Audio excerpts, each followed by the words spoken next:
Changes that are coming to the driver's test in the coming weeks, and it involves what you should and shouldn't do if you happen to get pulled over by a police officer. Christy Siefkin is live to explain what this is all about, and she joins us live.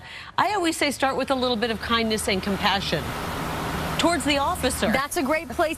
Exactly. Both ways. Those are both great tips, Carrie. But if you've been pulled over, anybody who's been pulled over knows it can be pretty nerve-wracking. You do what you think is the right thing. The officer's approaching. I think, okay, I'm going to get my license and registration, reach for the glove box. But the problem is, of course, the officer doesn't know what's in that box. Maybe you have a weapon. And so trying to clarify makes a safer situation for everyone. Law enforcement, in addition to policymakers, they got together, decided to update the driver's handbook and tell you exactly what to do if you in fact do get pulled over by an officer.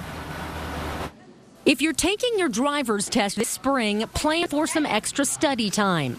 A new written test will quiz you about what to do if an officer pulls you over. There's a major misalignment between what officers expect and what citizens expect when they're stopped by police officers. Representative Reginald Boulding says Arizona doesn't currently have a driver or officer protocol for traffic stops.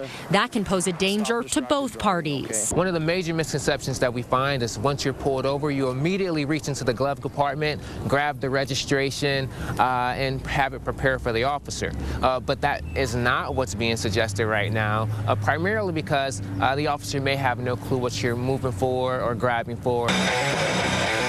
In addition to killing the radio, the handbook will have other tips like rolling down your window, keeping both of your hands on the steering wheel, and turning on your dome light. I think it's just good common sense. Ken Crane is the president of the Phoenix Law Enforcement Association. He says that many drivers could use a refresher about what to do when they see the red and blue. We'll get people that will do crazy things, jam on the brakes right in front of you, pull to the left side of the road. Along with tips, the handbook will also teach drivers their rights when interacting with an officer. The new written test will come out this spring. Christy Siefkin, Fox 10 News. It's cool. I learned something there. Thank you, Christy. Police are working to solve an unusual robbery. This one